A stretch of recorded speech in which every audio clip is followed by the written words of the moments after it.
여러분, 제가 여러분에게 질문 하나 할게요. 질문하면서 시작할게요. 좀 어려운 거예요, 여러분. 여러분, 유전과 상속의 차이점을 아시는 분?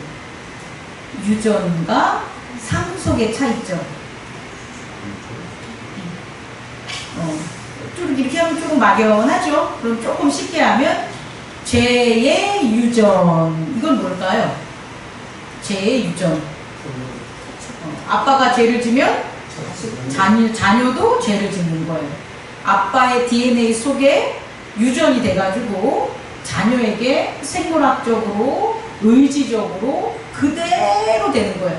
그럼 내가 아무리 착하게 살려고 해도, 아무리 내가 의롭게 살려고 해도 죄가 유전이 되면 나는 착하거나 의롭게 살 수가 있겠어요, 없겠어요?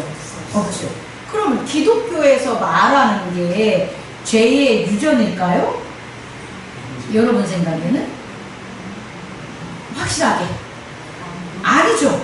기독교에서는 구약이나 신약에 어디서도 아버지가 죄 졌으니까 그 죄를 아들도 진다, 그 죄를 자손도 진다, 이렇게 나온 건 없어요.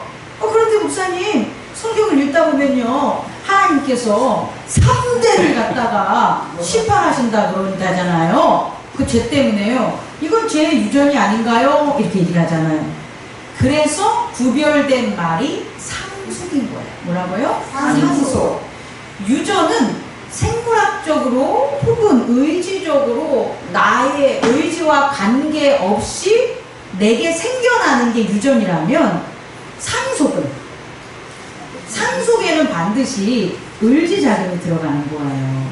다시 말해, 상속은 의지와 의지가 결합하는 거예요. 그러면 죄는 유전되진 않지만 죄는 어떻게 되는지 알아요? 상속됩니다. 어떻게? 내가 아버지의 언약 속에 사는 거야. 누구진? 죄 짓는 아버지 밑에서 아버지의 상속으로 내가 살아가면 내게도 뭐가 있는 거예요? 죄 아래 거하게 되는 거예요. 여러분, 이 의미 이해할 수 있겠습니까? 그러니까 죄는 유전되지 않지만 어떻게 된다? 상속된다. 우리는 의로운 것만 상속된지만 알죠. 근데 아니에요. 왜냐면 아담으로 말미암아 죄 아래 산다 그랬잖아요. 그러니까 그 첫 번째 아담의 상속으로 살면 죄 아래 사는 거예요. 이것을 꼭 깨닫는 저와 여러분 되기를 원합니다. 그럼 첫 번째, 그럼 상속에는 특징이 있는데 어떤 특징이 있냐 봤더니, 상속에는 첫 번째 따라해보세요. 언약으로 연합된다. 언약으로 연합이 되는 거예요, 상속은. 그러니까 우리가 언약이 있으면 그 상속 안에서 어떻게 할 수가 있는 거예요? 연합될 수밖에 없는 거예요. 하나로 살 수밖에 없다는 거예요. 근데 이제 재밌는 게 뭐냐면, 이 상속은 내가 의지로 그걸 받지만 상속되는 것은 내 의지 이전에 있다라는 거예요. 조금 어렵죠? 예를 들어서 내가 지은 죄가 내 죄 아래 있는 게 아니라고요. 아담이 지은 죄가 이미 놓여있고 그 의지 안에 우리가 들어가서 사는 거예요. 그러면 내가 어떤 행위로 노력을 하면 내 위에 있는 그 죄가 사라질까요? 안 사라질까요? 안 사라져요. 그러니까 내 의지 이전부터 뭐가 된 거예요? 죄가 있다라는 거예요. 여러분, 이건 되게 중요합니다. 다시 말해, 죄를 졌어. 우리는 죄를 졌으니까 나와가지고 하나님, 제가 진 죄를 용서해 주세요, 이런 기도를 하잖아요. 하라고 하는데 또 짓는다고. 내가 회개를 했어. 근데 또 짓는다고.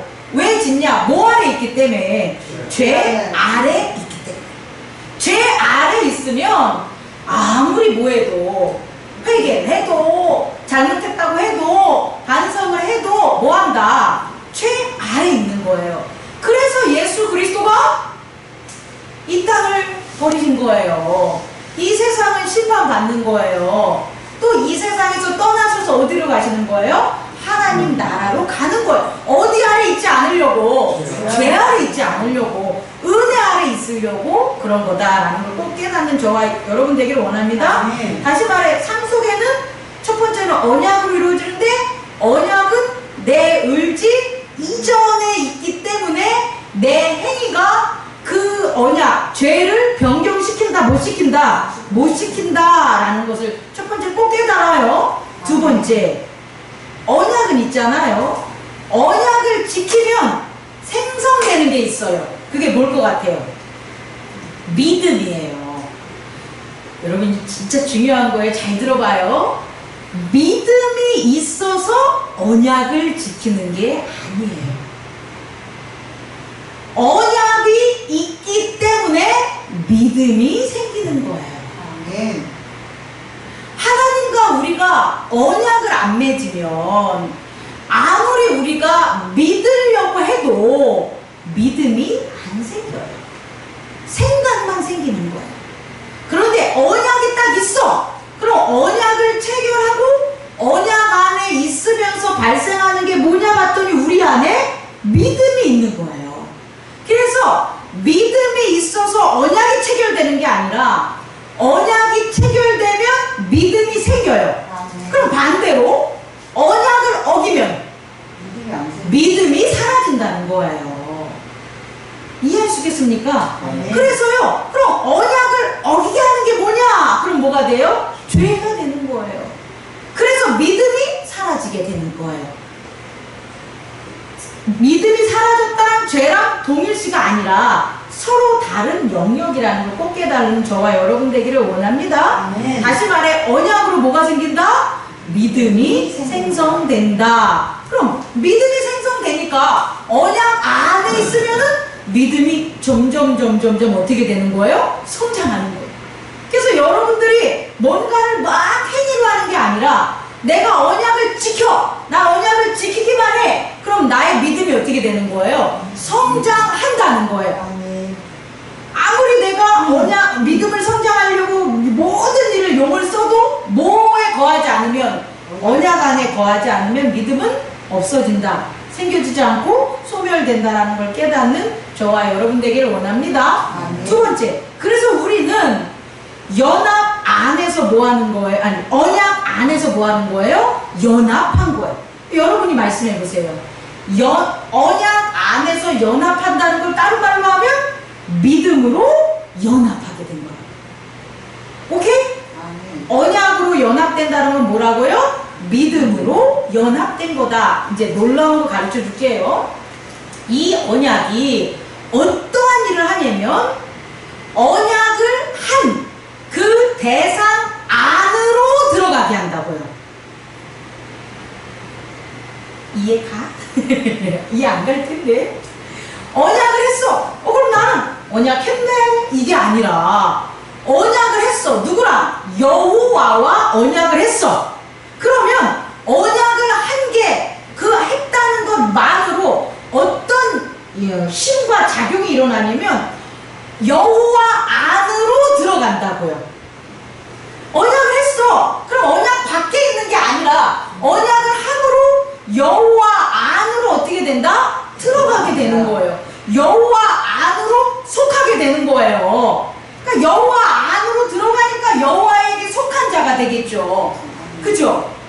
그래서 어떤 결과가 나냐? 따라해보세요. 구별됨. 이해할 수 있겠어요? 언약을 해서 약속해줘 이게 아니라고. 이건 우리들의 인간의 행위고 우리가 여호와와 언약을 했어.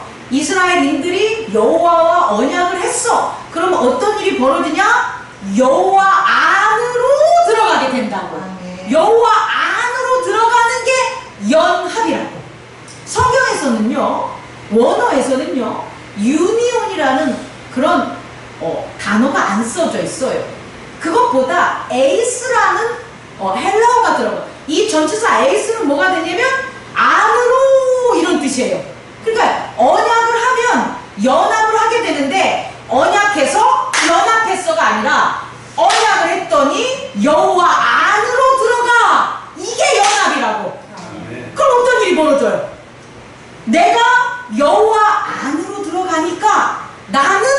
없어지는 거야. 아멘. A와 B가 연합했어. 그럼 우리가 이렇게 만났어가 아니라 A와 B가 연합을 했다는 게 성경적으로 말하면 A가 어떻게 되는 거예요? B 속으로 들어간다고. 그래서 하나가 된 거라고.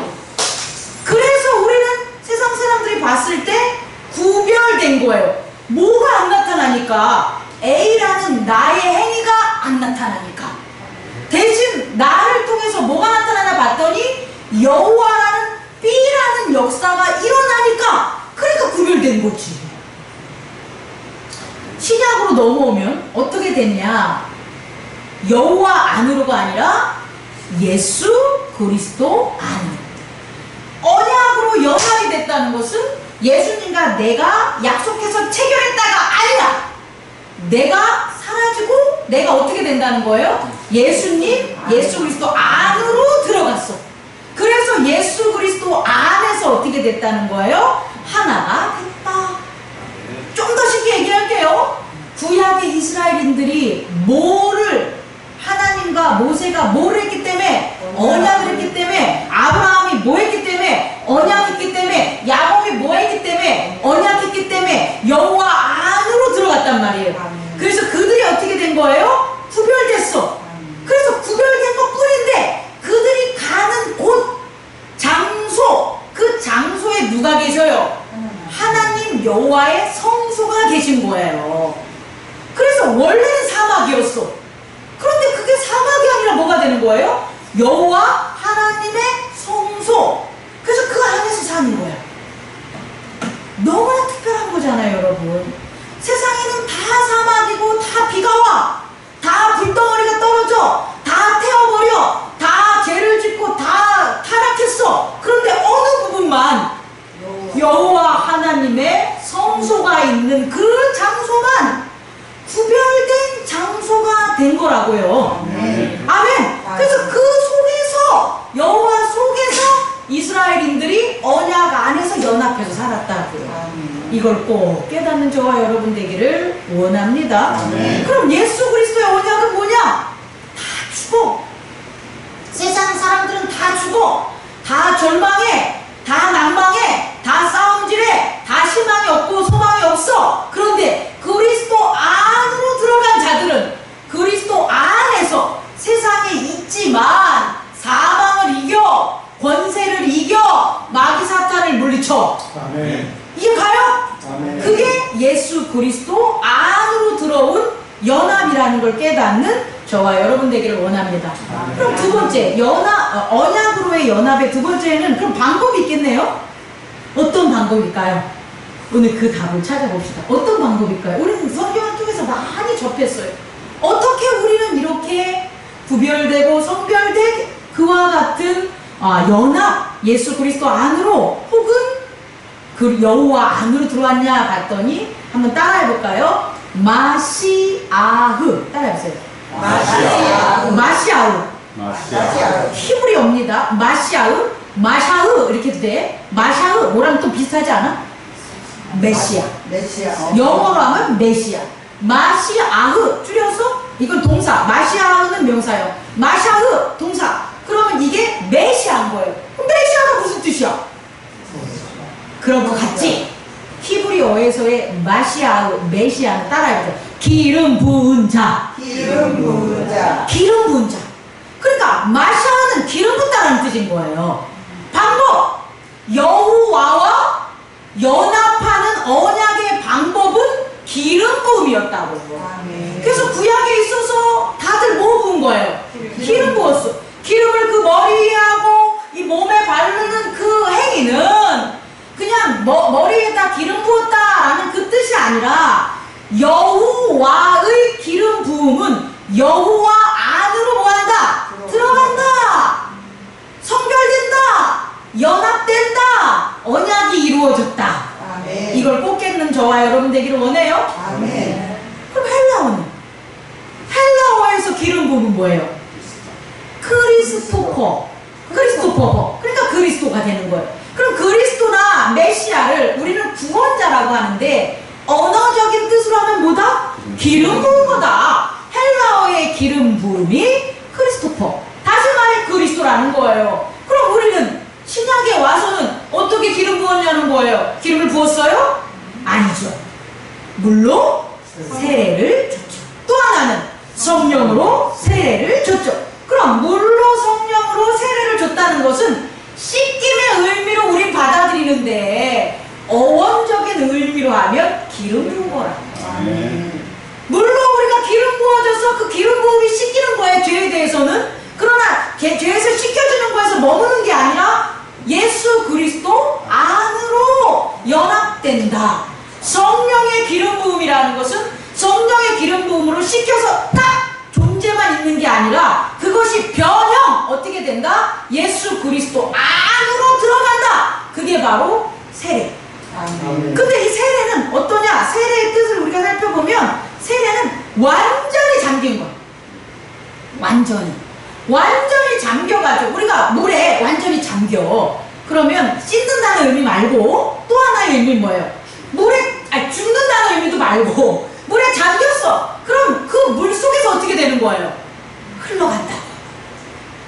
완전히 잠겼다는 것은 뭐냐면 우리가 세례를 죽고 산 것에 그리스도의 십자가와 부활로 비유할 수도 있지만 언어적으로 기름 부음 받다라고 한 것은 세례가 완전히 잠겨서 어디로 흘러 들어간다? 그리스도 예수 안으로 흘러 들어간다. 그래서 로마서 6장을 보면 오늘 우리가 한 게 예수 안에서 죽어서 예수 안에 부활로 살아나는 거라고요. 그게 완전히 뭐했기 때문에? 잠겼기 때문에.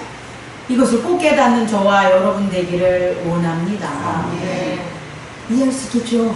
다시 말해 우리가 언약으로 연합을 이뤘다는 것은 유니온, 우리가 살아가는 A와 B가 만나서 합집합이 됐어. A와 B가 만나서 교집합이 됐어. 우리가 끈끈이 묶여있어. 이 의미가 아니라 내가 기름 부음으로 죄가 사라지고 그 기름 부음으로 태어난 새로운 변화가 그 안으로 들어가서 여호와 안으로 들어가고 예수 그리스도 안으로 흘러 들어가서 여호와의 행함이 나타나고 예수 그리스도의 행함이 나타나는 변화라는 걸 깨닫는 저와 여러분 되기를 원합니다. 아멘. 세 번째, 그래서 어떠한 일이 벌어지냐? 따라해보세요. 죄에 대하여 단번에 죽는다.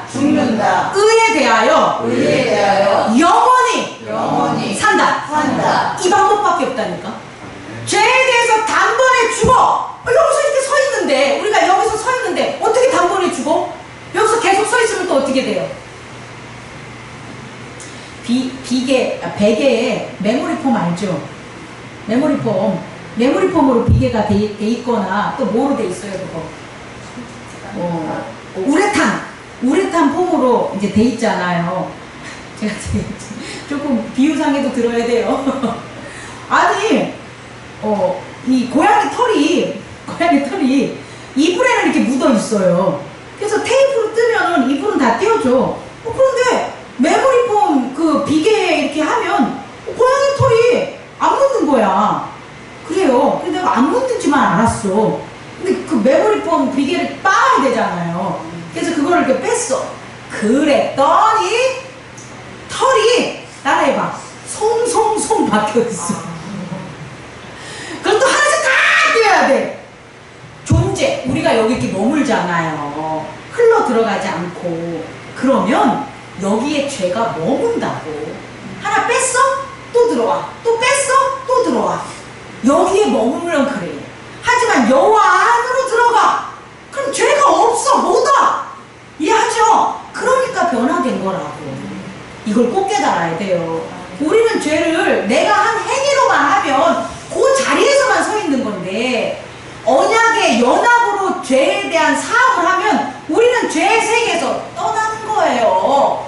더 이상 죄가 우리 안에 머물지 못하는 곳으로 간다고요. 요걸 꼭 깨닫는 게 바로 죄에 대하여 단번에 죽고 의에 대하여 영원히 산다는 세 번째의 결과가 이루어지는 거예요. 그럼 이걸 세 가지만 정리하고 끝내겠습니다. 첫 번째는 3번의 첫 번째, 소속의 변화. 이제 여러분이 얘기해봐요. 소속이 어떻게 변화된 거예요? 죄 아래 거하지 않고 은혜 안에 거한다. 은혜 아래 거한다.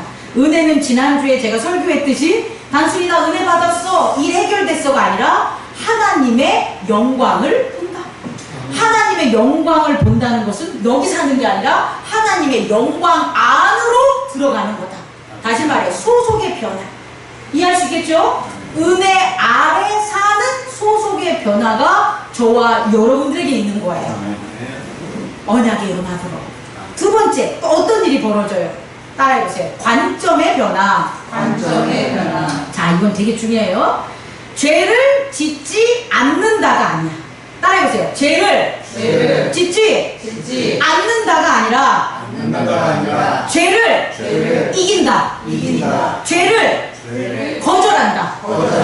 여러분이 죄를 짓냐 안 짓냐가 아니란 말이에요. 행위가 내가 죄를 이기냐 안 이기냐는 거예요. 죄와 싸워서 이기냐 안 이기냐. 이기면 죄가 들어와요 안 들어와요? 안 들어오는 거예요. 여러분, 죄를 안 져서 의인이 되는 게 아니라고, 죄를 거절하고 이겨서 의인이 되는 거라고요.